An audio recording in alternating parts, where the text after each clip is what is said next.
Bună, dragii mei, și bine v-am regăsit la o nouă lecție. Astăzi vom intra în lumea păsărilor, care pare uneori simplă.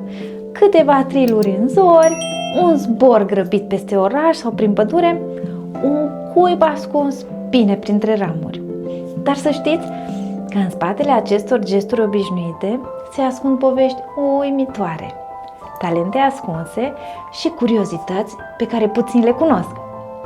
Chiar și păsările cele mai comune, cele pe care le vedem aproape zilnic, duc o viață plină de mistere. Dacă le privim cu mai multă atenție, putem descoperi lucruri neașteptate despre felul în care văd lumea, cum își cresc puii sau cum se apără de pericole. Haideți să pășim împreună în această lume fascinantă și să cunoaștem mai bine păsări care locuiesc în România, care, deși par obișnuite, sunt ele pline de surprize.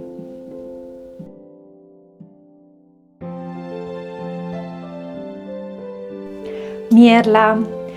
Mierla este un adevărat solist al naturii. Masculul, el are un penaj negru ca cerneala și un cioc galben ca razele soarelui. Iar cântecul lui este liniștit și melancolic, umplând grădinile la primele ore ale dimineții.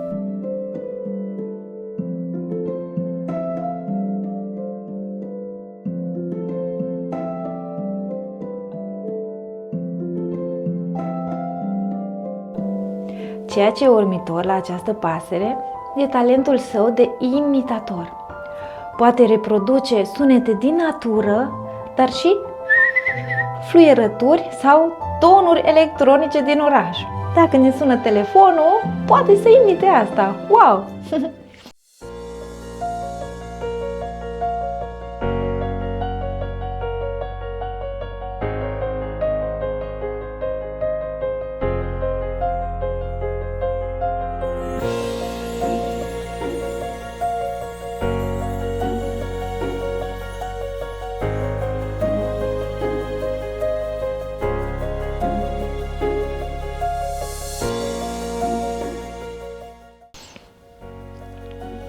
El folosește noroi, mușc și iarbă pentru a-și construi cuibul, pe care ce face? Păi îl ascunde cu grijă în tufișuri dese.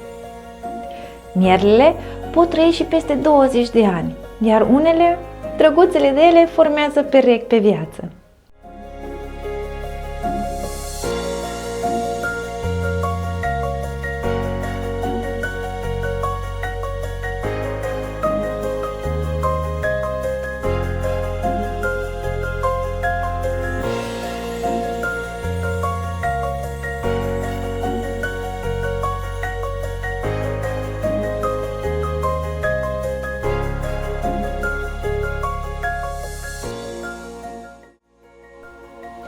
Se știe că își apără teritoriul cu foarte mare determinare și nu ezită să-și alunge rivalii cu cântece provocatoare.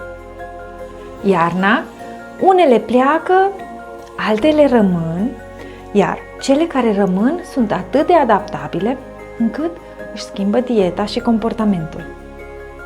Deși sunt păsări de pădure, s-au obișnuit perfect cu viața în oraș.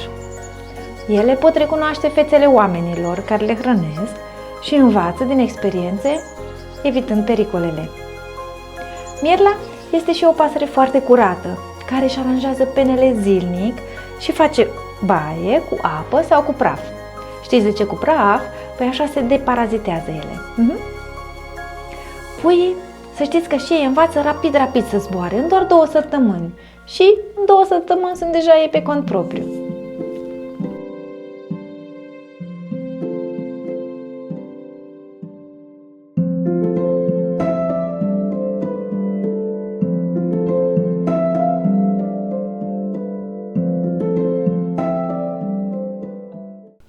Mierla este un simbol al trezirii naturii, al perseverenței și al inteligenței, ascunse sub un penaj aparent simplu.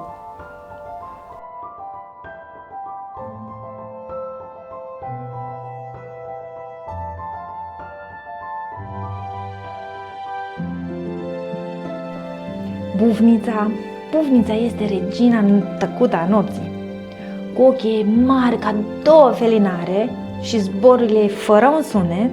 Pare un personaj magic. Penele ei sunt construite special pentru a nu face zgomot în aer, iar auzul este atât de fin încât poate localiza un șoarece care se află sub zăpadă doar după freamătul pașilor.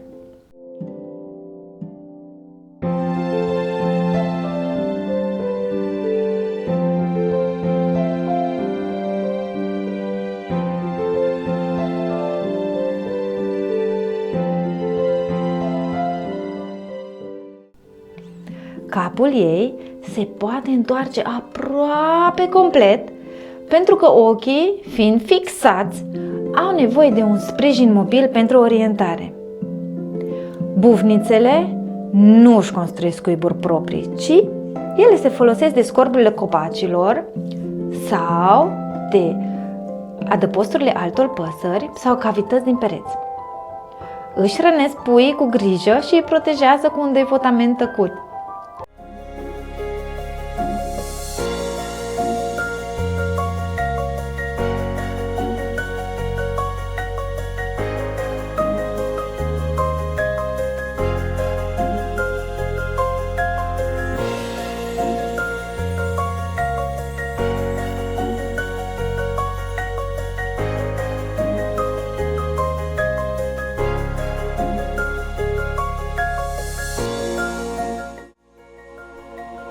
Deși sunt singuratice, unele specii de bufnițe își aleg un partener pe viață.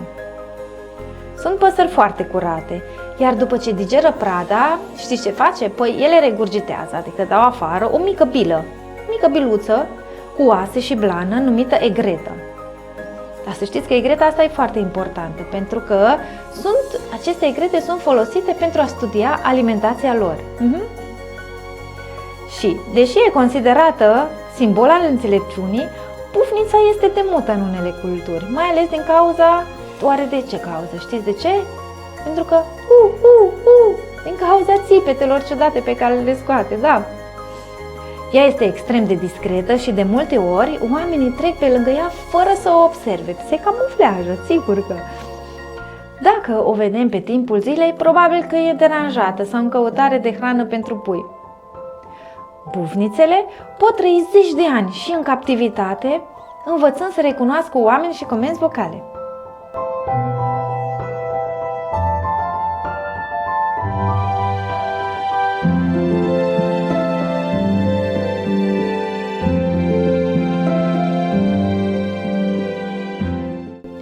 Ele sunt foarte teritoriale, apărându-și zona de vânătoare cu o agresivitate tăcută. Când stau pe creangă, păi ce fac? Ele se confundă perfect cu scoarța copacului, sigur, spuneam că se camuflează, sigur că. Iar tăcerea lor este desăvârșită.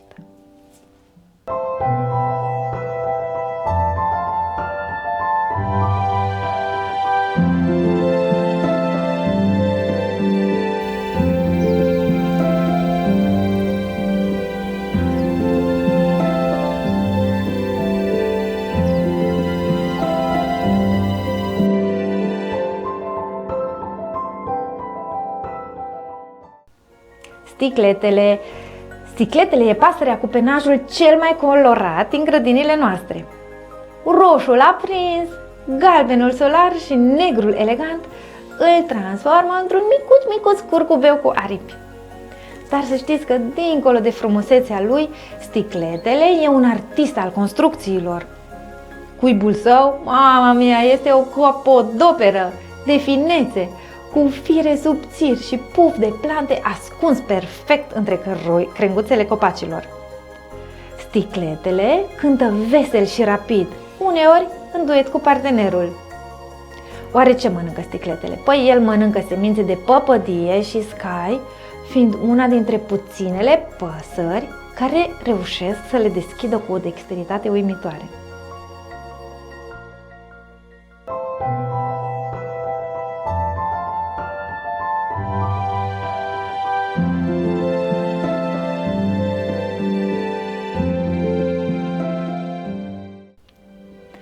Iarna, știți ce fac ele? Păi se adună în grupuri, iar dansurile lor aeriene în zigzag sunt un adevărat spectacol.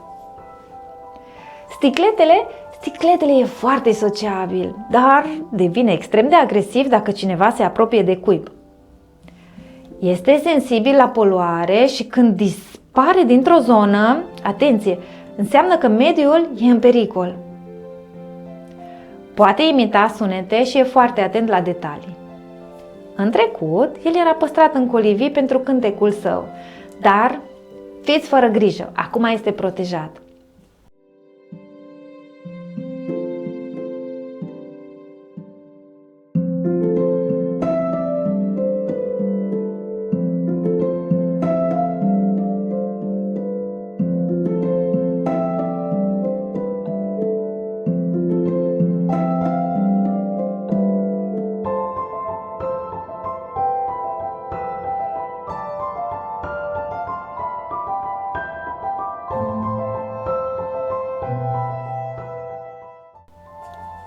Este un polenizator accidental și un bun grădinar al naturii.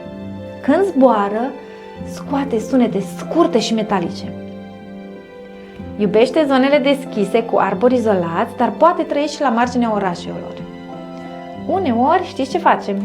El mai ia așa, mai fură materiale de cuib de la alte păsări și le rearanjează la cuibul lui.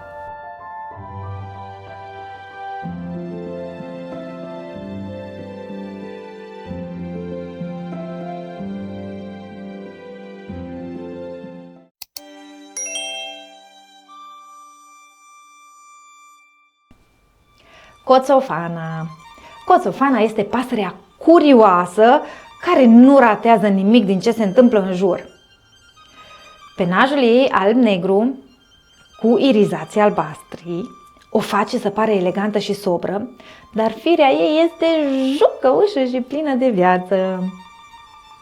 Ea este cunoscută pentru faptul că adună obiecte strălucitoare, capace cum ar fi bucăți de sticlă, bijuterii, care le găsește, sigur că nu le fură ea, și le ascunde în cuib. Cuibul, de altfel, este o adevărată fortăreață cu acoperiș și 2 intrări.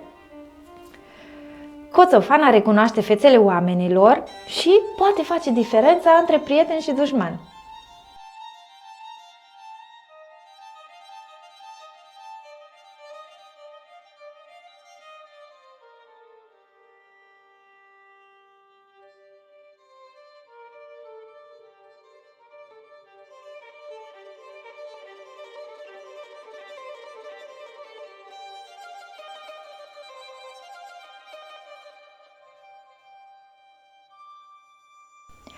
Este una dintre puținele păsări care se recunosc în oglindă.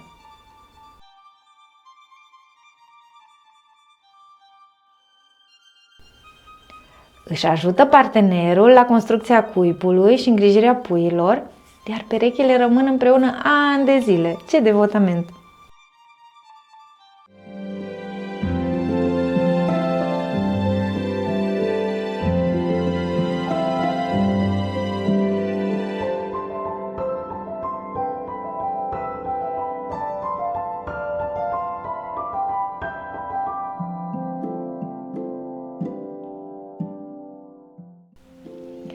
Să știți că coțofenele comunică printr-un limbaj foarte complex, format din sunete, posturi și gesturi. Dacă vezi o coțofană dând din coadă și țipând, știți ce înseamnă? Păi ea în felul ăsta dă un semnal de alarmă. Iar unele păsări, care învață foarte rapid, pot găsi soluții ingenioase pentru a ajunge la hrană. În unele culturi, ele sunt considerate aducătoare de noroc, iar în altele de ghinion.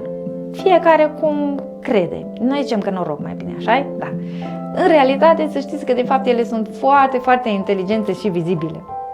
Când se adună în grupuri mari, se comportă ca o mică societate cu reguli și ierarhii. Sunt vigilente și dacă doar una vede un prătător, păi să știți că dă de veste la întreaga colonie și în câteva secunde toată lumea știe și pac, au plecat de acolo.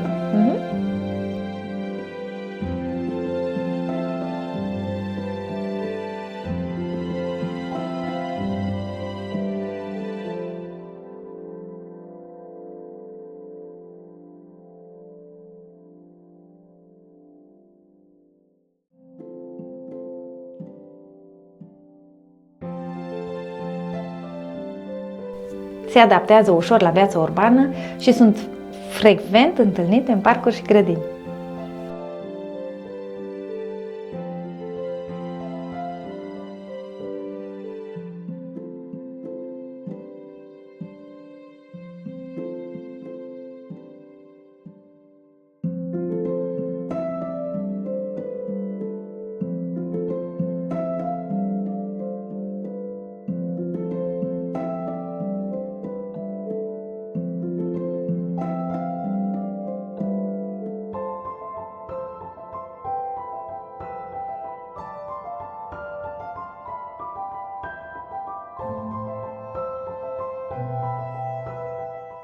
Vrabia.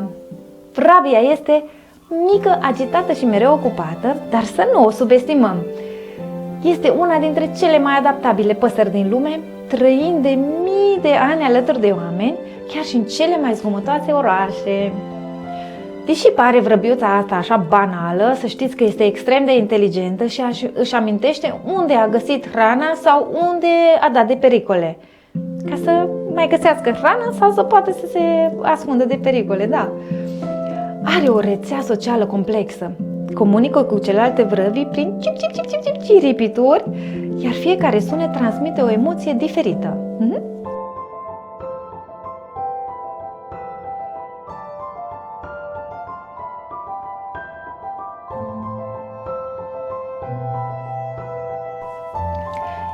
Își construiește cuiburi în cele mai neașteptate locuri, găuri în ziduri, sub acoperișuri sau chiar și în semafoare. Unele cuiburi sunt atât de mari încât adăpostesc mai multe familii. Da.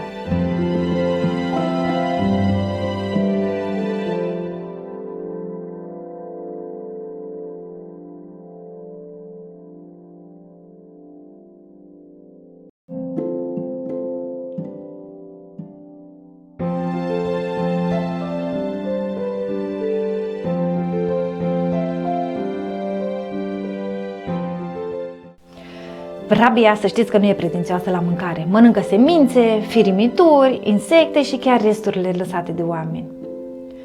Puii de vrabie, să știți că ei cresc foarte, foarte rapid și pot zbura după numai 2 săptămâni.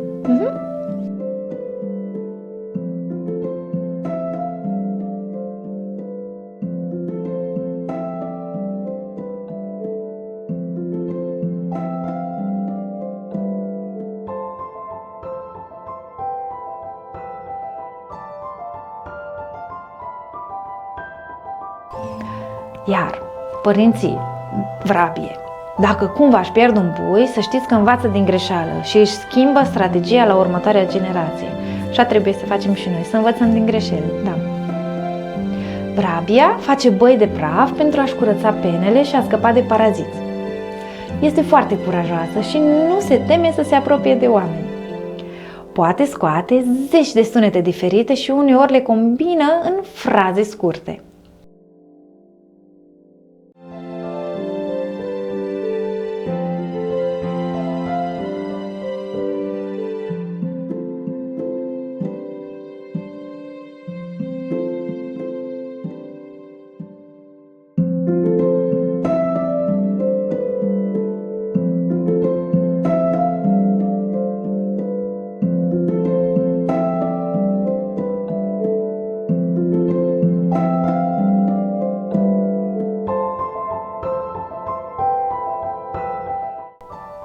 Iarna, știți ce fac vrăbile?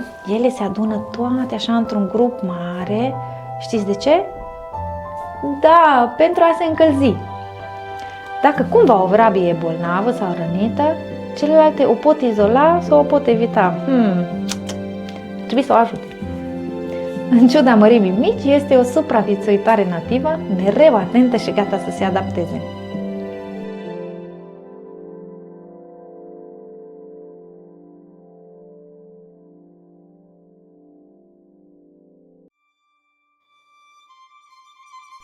Pițigoiul mare este o explozie de culoare și energie.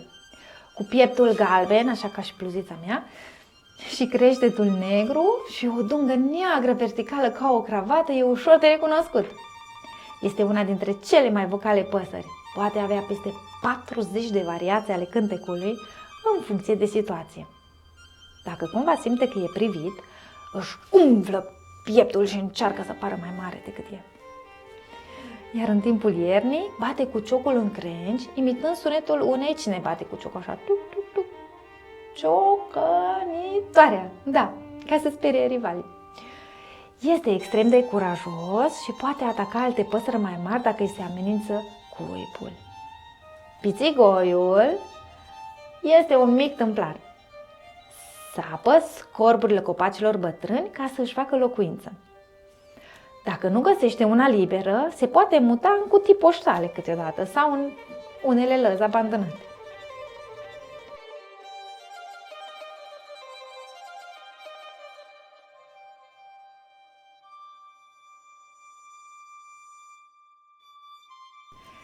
Ce mănâncă el cu mare drag? Mănâncă larvele de la insecte, dar iarna mănâncă și semințe sau grăsimi. Poate desface o coajă dură cu ciocul în doar câteva secunde, foarte, foarte repede. Are și o memorie foarte bună și ține minte locurile unde a găsit hrană sau unde sunt pericolele. Își învață puii prin imitație, adică dacă adultul lovește o nucă, și puiul va încerca, sigur. Învățăm prin exemplu. Noi suntem exempli pentru copiii noștri și pentru cei mai micuți. Sigur că dacă ne vede cum noi facem ceva și ceilalți fac ca noi, da. Este o pasăre curios activă și aproape imposibil de prins în repaus. Datorită inteligenței și adaptabilității, este una dintre cele mai iubite păsări din Europa.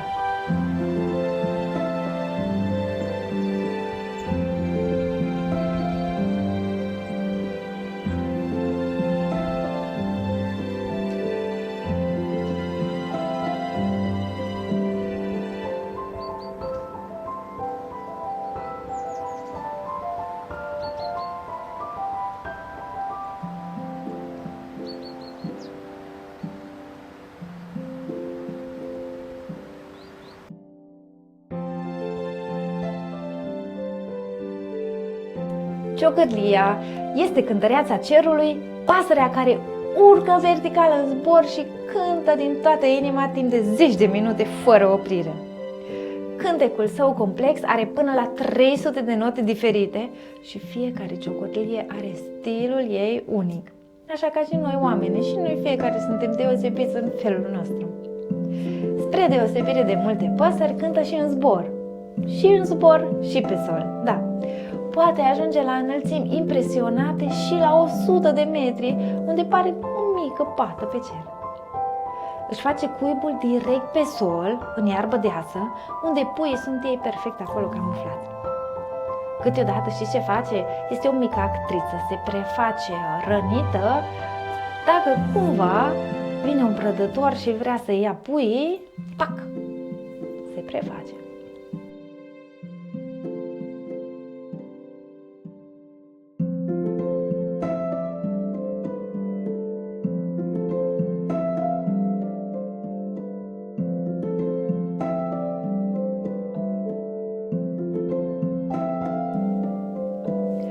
Se întoarce în același loc de cuibărit an de an, dar să știți că este sensibil la schimbările de mediu, iar dispariția ei semnalează probleme în ecosistemele agricole.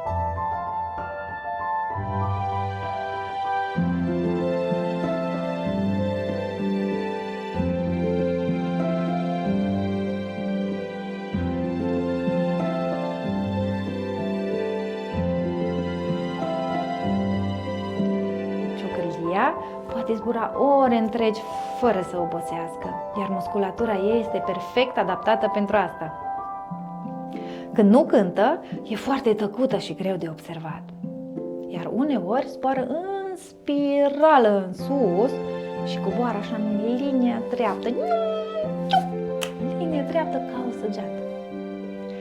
Cântecul ei poate fi auzit la peste 1 kilometru distanță. Poate imita trilurile altor păsări și le integrează în repertoriu. Ea este o pasăre extrem de fidelă partenerului și locului natural.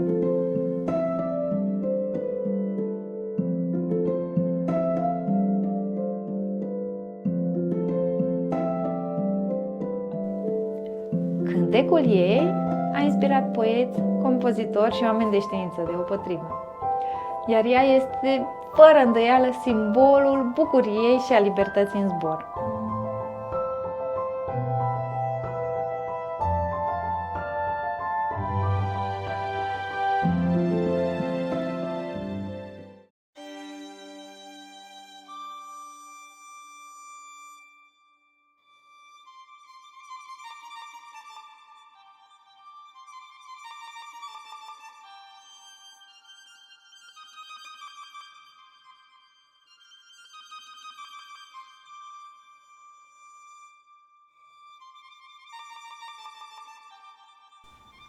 Barza albă este un simbol al primăverii, dar și al speranței.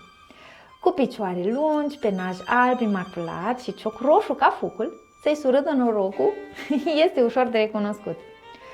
Își construiește cuiburi uriașe de până la 500 de kilograme, ai de capul meu, o jumătate de tonă, da. Se întoarce aproape în fiecare an în același cuib pe care îl repară împreună cu partenerul. Face migrații spectaculoase de mii de kilometri până departe în Africa, evitând Marea Mediterană pentru a profita de curenții de aer cald. Își învață puii să zboare cu pași mici și exerciții zilnice, așa cum trebuie să facem și noi exerciții zilnice. Este monogamă, dar fiți atenți, dacă partenerul întârzie, ai grijă să nu întârzi la întoarcere, ea poate să aleagă un alt partener. Așa că, domnul Barză, grăbește-te că doamna Barză nu așteaptă tare mult. Poate trăi peste 30 de ani în libertate și folosește un limbaj non-verbal, adică clămpănește din cioc pentru a comunica. Este foarte sociabilă și în afara sezonului de cuibărit zboară în stoluri foarte mari. Când migrează, poate parcurge peste 300 de kilometri într-o zi. Da, și să știți că barza este un indicator ecologic. Când se întoarce primăvara, e semn că natura este în echilibru. Are o vedere excelentă, depistând mișcări mici la mari distanțe. Iar cuiburile de barză, să știți că adăpostesc adesea și alte viețuitoare, cum ar fi vrăbile, șopârlele sau chiar liliecii. Este una dintre cele mai iubite păsări din folclorul românesc. Ce aduce barza? Bebe, sigur, simbolizând nașterea, norocul și familia.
Cucul este o pasăre misterioasă și solitară, cunoscută mai ales pentru obiceiul său neașteptat de a nu-și crește proprii pui, ci de a-și depune ouăle în cuiburile altor păsări. Măi, mamă cuc, ce faci, măi, mamă cuc?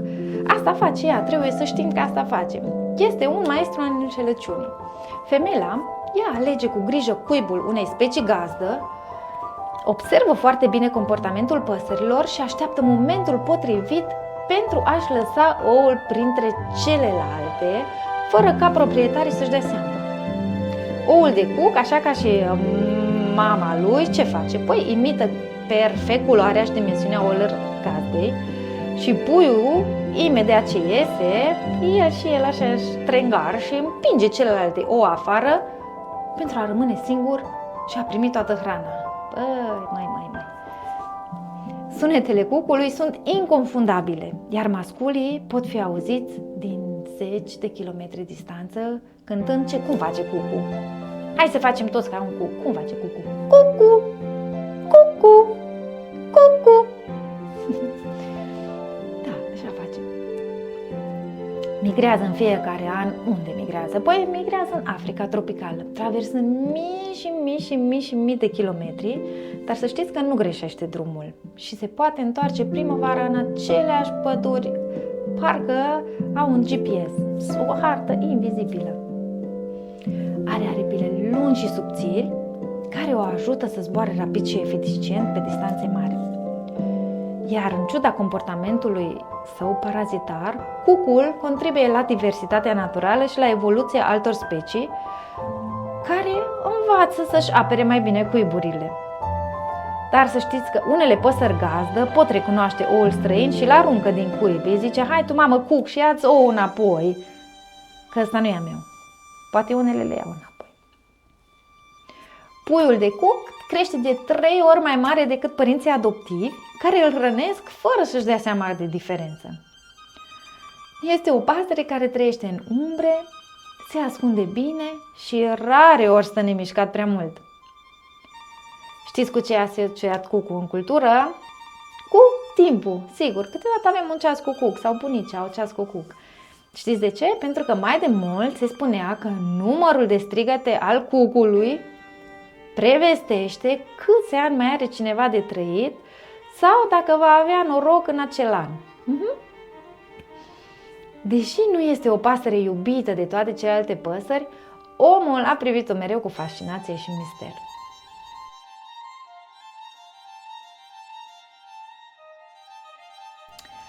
Așadar, dragii mei, păsările din jurul nostru nu sunt doar ființe care zboară și cântă. Ele sunt inventatoare, constructori, părinți devotați și exploratori curajoși. De la ciocărlia care cântă în zbor până la bufnița care veghează tăcută noaptea, fiecare pasăre are o poveste neobișnuită, un talent ascuns sau o strategie ingenioasă de supraviețuire. Când le observăm cu răbdare, descoperim că lumea lor este plină de mistere și lecții.